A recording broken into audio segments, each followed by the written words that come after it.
So last year during the OnePlus 6T launch, I uploaded this video saying OnePlus One on Android Pie was unbelievably smooth.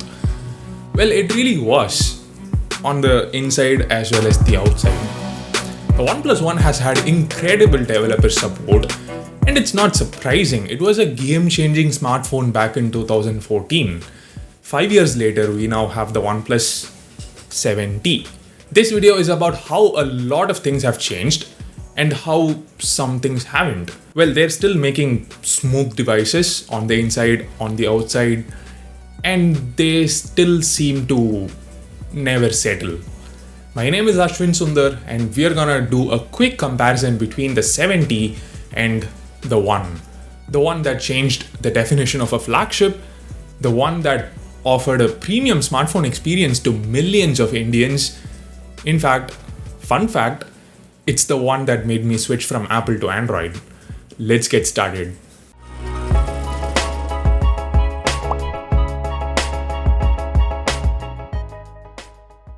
Guys, if you're a regular online shopper, you really need to check out this amazing shopping assistant app from our sponsor BuyHathK to compare prices and find cheaper deals across various e-commerce sites. You just need to log in once and continue shopping wherever you like.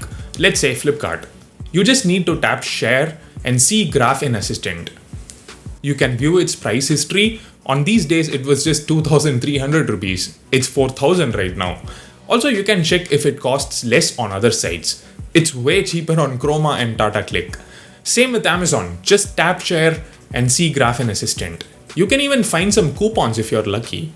Trust me, BuyHathK's shopping assistant is a must-have for every online shopper. So do check it out, link can be found in the description.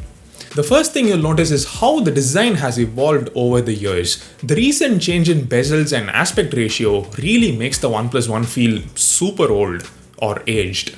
It's wider but shorter than the 7T. And those are some seriously thick bezels. It doesn't have a notch though. But apart from that, everything else seems fine. It looks good in fact. A bit of metal surrounding the screen, that's unique. The silky smooth back panel, which looks terrible now with all those scratches and dirt, but it used to look good. The succeeding OnePlus phones completely got rid of this texture. They all had metal, and finally for the 7T, OnePlus decided to incorporate the best of both worlds. It looks like metal, but it's actually a frosted glass finish. It's actually even smoother than the OnePlus One's back panel. Also, it's nearly impossible to register smudges on the OnePlus One's panel. The 7T's resistance to smudges is actually really good, better than most phones available today, but still can't rival the OnePlus One. And of course, the biggest difference in terms of functionality has to be that camera module. Single camera versus triple cameras. Okay, had we done this comparison with the 7 instead of the 7T, then it would be single camera versus single camera, if you know what I mean. Anyway, the camera performance has got to be the biggest differentiator between the two. The 7T does much better in terms of both hardware and software. Actually, when the lighting is good, it performs really well. These are some of the pictures I shot during my college days way back in 2015. The images turned out reasonably well, don't you think? Not too bad. But of course, if you compare it with the 7T, in challenging conditions like this, it's gonna look terrible. And during the night, well, needless to say, the 7T destroys the One, especially when you enable the nightscape mode. Now, interestingly, the OnePlus One's camera app has a slow shutter option, which means with the help of a tripod or something to keep the phone perfectly stable, you could get pictures like this. Really impressive for a 2014 phone.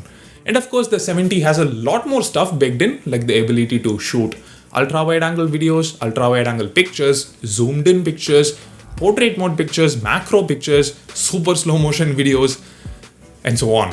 For what it's worth, the OnePlus One can shoot 4K videos, something many brands don't provide in their budget phones even today. If you're liking the video so far, please hit the subscribe button and the bell icon. Thank you. The next biggest differentiator has to be the performance. OnePlus's choices haven't changed. The OnePlus One has 2014's flagship chip, the Snapdragon 801 chip. The 7T has 2019's flagship chip, the 855. But Since phones are getting super competitive these days, brands are offering amazing chips even in budget phones today, thanks to the PUBG craze. So the Snapdragon 801 chip actually feels really old and completely outdated because a 10,000 rupee phone can run PUBG much better than the OnePlus One. On the OnePlus One, I got a warning message like this. The default setting is low, and even at that setting, the OnePlus One struggles quite a bit. I think PUBG Lite would run better on this. The Note 7s with Snapdragon 660 would obviously blow this out of the water. So it's better if you don't compare it to the OnePlus 7T, because I like this phone, I don't want to humiliate it. No, I can't. The software, the user interface is a different story altogether.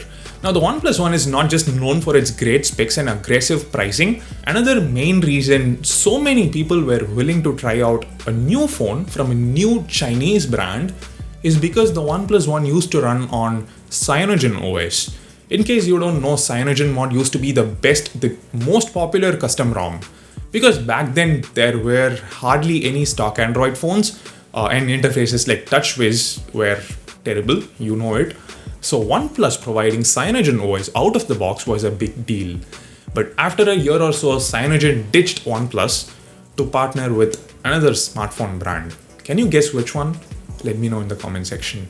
And for those of you who have no idea, please go to the comment section to see which brand it is. You're gonna have a good laugh, I guarantee you. So after that, the phone had an average software support, but there were a whole bunch of amazing developers who were not willing to let go of their OnePlus Ones. So from then till now, we've been seeing a lot of custom ROMs being developed. In fact, this is a custom ROM. It's Arrow OS based on Android 9 Pie.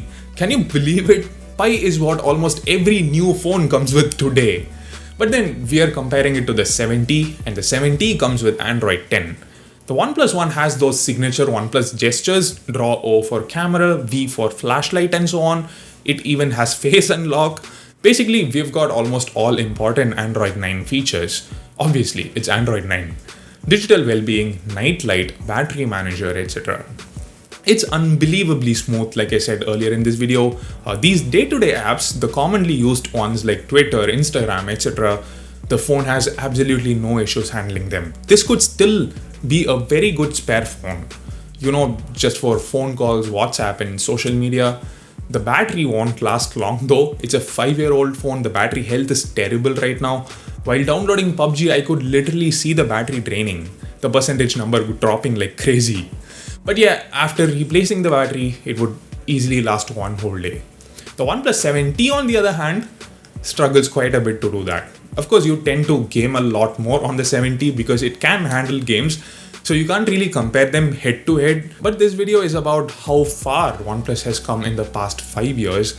And while almost everything else has improved drastically, performance, cameras, design, software, battery life alone seems to be not improved at all. In fact, it has degraded a bit. With the 90Hz panel, the 7T couldn't really last a day of medium to heavy usage. But of course, it's not just OnePlus, even other brands are struggling with battery life these days. The primary reason is we are using the same battery technology. If something like graphene battery tech becomes mainstream, then we will start seeing a difference. Until then, if we want more battery life, we need to be okay with thicker and chunkier phones like this one. It's got an 18,000 mAh battery. Are you kidding me? It's a power bank with smartphone capabilities. So yeah, overall, what do you think about the leap in technology? Has it been enough? Has it been, like, I personally feel OnePlus have been doing a wonderful job. Of course, along with the features, the price has also seen a huge increase, but that's a common thing across all brands, so can't really complain. OnePlus have come a long way from being a newbie, a beginner, to being the leader of the premium smartphone market and providing arguably the best software experience on any phone. That's the only indication you need. The 7T may or may not be the best phone in its price segment, but like Jonathan Morrison often says, we need to appreciate tech. The improvements in the past 5 years are way better than the improvements in the previous 5 years from 2009 to 2014.